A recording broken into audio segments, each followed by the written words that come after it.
Jangan lupa subscribe YouTube channel Metro TV News dan jangan lupa nyalakan notifikasinya.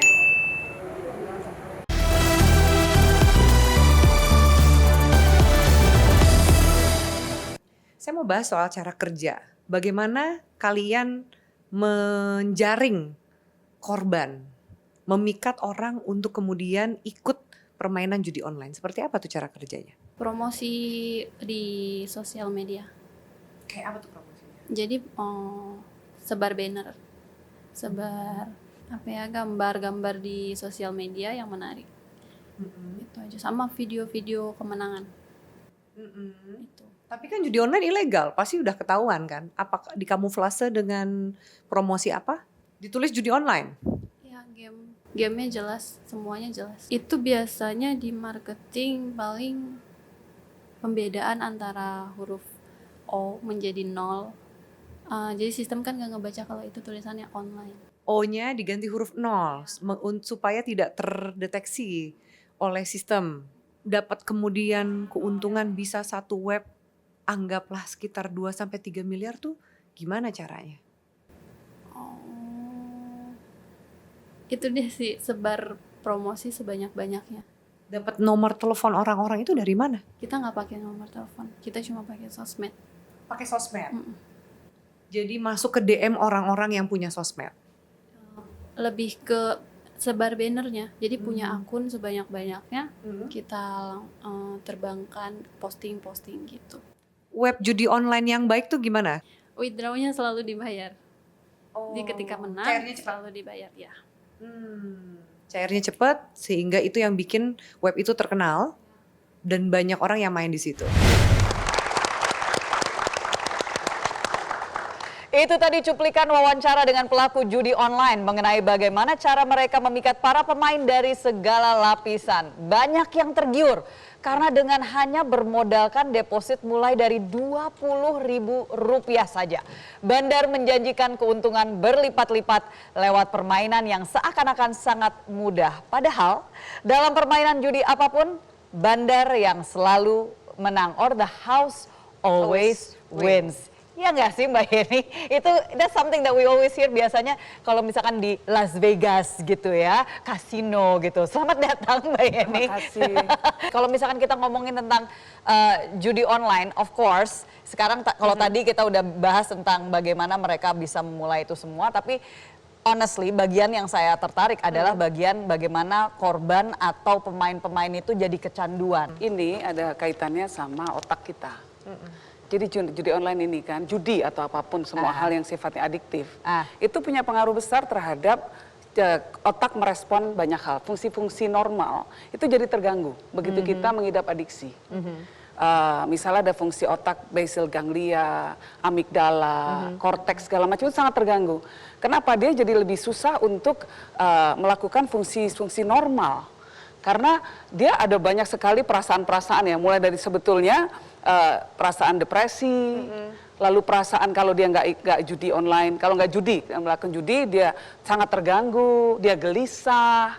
Nah, tapi juga merasa bersalah, tapi nggak merasa bisa melepaskan diri dari permasalahan gitu. itu. Tapi gitu. penasaran.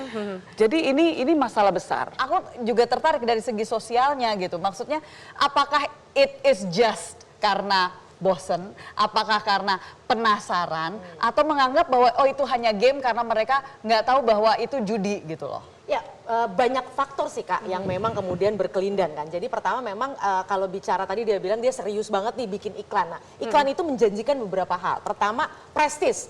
Orang-orang sekarang itu butuh banget pengakuan. Makanya media sosial tuh hits banget karena semua orang butuh pengakuan. Dan dengan judi, dengan menang saja tuh mereka sudah merasa wow, I'm something gitu. Gue udah pernah menang nih gitu. Kemudian juga kebebasan.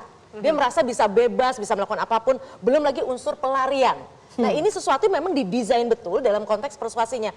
Bahkan yang paling menarik riset-riset menunjukkan iklan atau kampanye yang mengatakan jangan judi itu malah justru mendorong orang pengen judi. Menambahkan tadi penjelasan dari Devi ya, jadi dari wawancara yang kami lakukan gitu, ada keterangan gimana tadi caranya supaya bikin orang tertarik. Satu, menggunakan jasa selebgram, tokoh-tokoh yang jadi idola, tokoh-tokoh yang banyak followernya atau influencer itu ikut mempromosikan situs judi online. Kedua, mereka itu mayoritas tim kerjanya adalah perempuan. Kadang-kadang hati-hati kalau misalnya dapat WA atau kemudian pesan dari gambar perempuan cantik, kita nggak tahu jangan-jangan di balik komputer mereka kumisan gitu kan. Jadi hati-hati.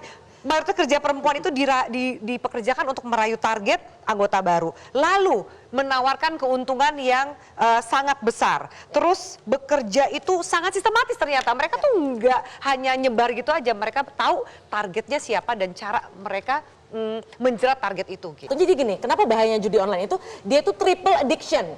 Kecanduan pada internetnya, kecanduan pada judinya, dan kecanduan pada pornografinya. Karena salah satu cara untuk memancing adalah tampil intuisi itu. Something yang berkaitan dengan pornografi, termasuk juga di ada keterangan itu, mereka juga menawarkan untuk menonton film-film porno yang kemudian terafiliasi kepada situs-situs kalau diklik. Jadi adiksinya pun juga dimainkan dari segi itu gitu. Jadi judi online ataupun judi biasa itu emang sebuah bisnis yang sudah lama gitu kan. Kebetulan aja di salah satu negara kayak kita ini dilarang. Nah mereka itu ngebuat bisnisnya itu memang sudah mature, risetnya udah banyak. Nah makanya kaitan antara pornografi sama judi itu memang sudah hasil riset mereka. Itu matching gitu loh. Makanya betul. Selain tadi iklan-iklan pakai medsos segala macam, sebenarnya kita juga akan tersajikan iklan judi online saat kita membuka situs-situs yang pornografi. Kalau kita kena itu kan terus-menerus kita kayak nggak bisa keluar dari lingkaran setan itu. Nah, baru bisa keluar kalau dimatiin tuh si bicara tentang lingkaran setan Yang di TikTok nih. apanya, Mbak? Dimatiin. Handphonenya, gadget handphonenya ya. Jelas itu maksudnya. Jadi di TikTok ini banyak sekali konten-konten yang menceritakan mengenai orang-orang yang hidup sengsara setelah kecanduan bermain judi online ya. Harta habis atau keluarga mereka menjadi berantakan. Jadi mari kita simak video berikut ini. Aku tak ingin menangis, menerka gerimis di sepanjang lorong itu. I take the ball, I bounce it, I shoot, I miss it. Aku tak ingin menangis, menerka gerimis di sepanjang lorong itu. Aku tak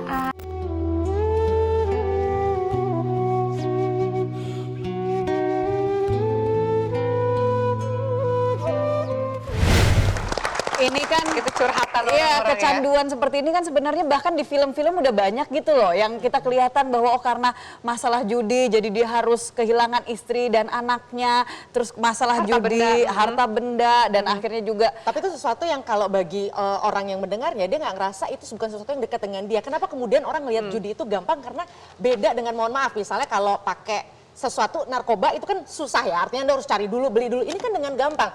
Paling mereka akan berpikir satu, itu orang apes aja gitu. Atau gini, gue bisa kok kalau saya Cuma gini tahan aja, diri, betul. bisa kok nggak akan terjerumus. Ilusi dan fantasi itu yang memang juga terus menerus dibombardir, di spam, terus kita diserang terus oleh orang-orang yang bisnisnya kayak begini. Ya kan bahkan sudah ada 566.322 konten ya yang udah diputus nih tadi dimatikan gitu. Itu banyak banget. Karena gitu. kan memang ini satu bisnis yang serius, begitu dimatikan artinya setahu saya di Kominfo tuh ada orang yang kerjanya 27 jam, emang tugasnya ngawasin itu. Pakai 27 jam Udah dari universe yang mana gitu. Ini kayaknya udah multiverse nih dia mainnya. Kan? Karena persoalan konten negatif itu bukan cuma pornografi, tapi ada banyak konten-konten lain dan itu kan manusia yang bekerja. Jadi artinya memang karena ini suatu industri yang gede banget, orang yang kemudian nutup dia pasti punya cara untuk bisa hilang satu tambah 100 lagi dan sebagainya. Nah itu yang mau aku tanyakan ke Mas Ruby, karena kita tahu bahwa salah satu tantangan dari pemberantasan judi online, jadi situs judi itu bisa diproduksi ulang dengan penamaan domain yang mirip. Lalu kemudian kayak tadi pengakuan dari tersangka, oh gampang caranya, kita rubah huruf jadi angka supaya nggak kedetek gitu oleh sistem yang bisa menutup situs mereka. Itu gimana sih Mas? Baik, Kan sesuatu akan tampil di internet itu membutuhkan pertamanya adalah IP address. Yang mana semua orang mestinya susah untuk ngapalin IP address. Makanya IP address di-convert menjadi sebuah nama domain. Intinya dua itu, nama domain sama IP address. Nah, saat sistem judi online itu nyala, dia pakai nama domain X, lalu IP address A. Itu saat diblokir, dia by system akan automatically merubah nama domain ataupun IP address-nya. Jadi mau tadi kerja 27 jam pun ya kalah sama yang sistem yang otomatis ini gitu. Kita mau lanjutin juga nih, kita simak kembali wawancara Mbak Afiani dengan tersangka pelaku judi online. Dari 50 web, jenis permainan apa yang paling banyak diminati oleh orang yang main judi online? Slot. Slot itu kayak gimana sih? Boleh diceritain nggak? Oke, kalau slot itu kita hanya pencet aja, spin. Tapi kalau misalnya yang lainnya seperti bola, itu harus paham. Minimum deposit berapa untuk bisa main slot? 20.000 Paling tinggi deposit berapa? Ada limit maksimalnya? tidak ada. Paling tinggi yang Anda ketahui ada orang pernah main berapa? 200 juta. 200 juta, gamenya apa itu? Ada slot juga pernah ada, kasino juga. Kalau 200 juta menang dapat berapa itu? Pernah ada yang melakukan withdraw 1M pernah ada. Luar biasa ya maksudnya ya, informasinya yang langsung datang.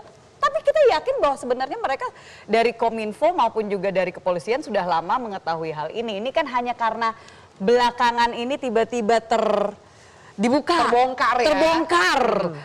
Tapi sebenarnya kan sudah, ini pasti Mas Ruby udah tahu lah, udah lama sebenarnya itu. Tadi kan bahkan 566.000 konten ini udah dari tahun 2018 bahkan itu sudah ada penanganan. Ini luar biasa, berulang kali.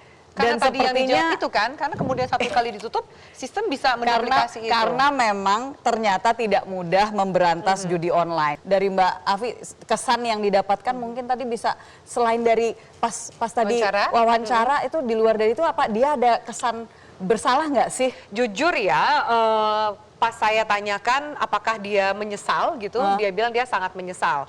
Tapi pada saat saya tanya apakah keluarga Anda mengetahui dan apa yang mau disampaikan kepada keluarga kamu, ya jujur dia menangis ya. Dia bilang tidak sepadan semua uang apapun itu ketika akhirnya dia yang harus berada di balik jeruji. Sementara, nah ini akan kita bahas. Sementara bosnya dia itu sudah nggak tahu kemana, DPO, dan kemudian jangan-jangan sudah ada di luar negeri. Bisa nggak sih bosnya itu kepala para bandar judi itu kita bawa gitu loh. Nah, karena itu kita mengetahui tadi tidak mudah untuk memberantas, apalagi yang baru-baru terus bermunculan gitu kan. Begitu pemerintah memblokir aplikasi dan situs yang ada karena bergerak secara online, sindikatnya juga bisa berada di mana saja. Lalu apa dong upaya kita agar tidak kalah gesit dengan para bandar judi beromset miliaran hingga triliunan tersebut? Jangan kemana-mana pemirsa, kita akan lanjutkan setelah yang berikut ini.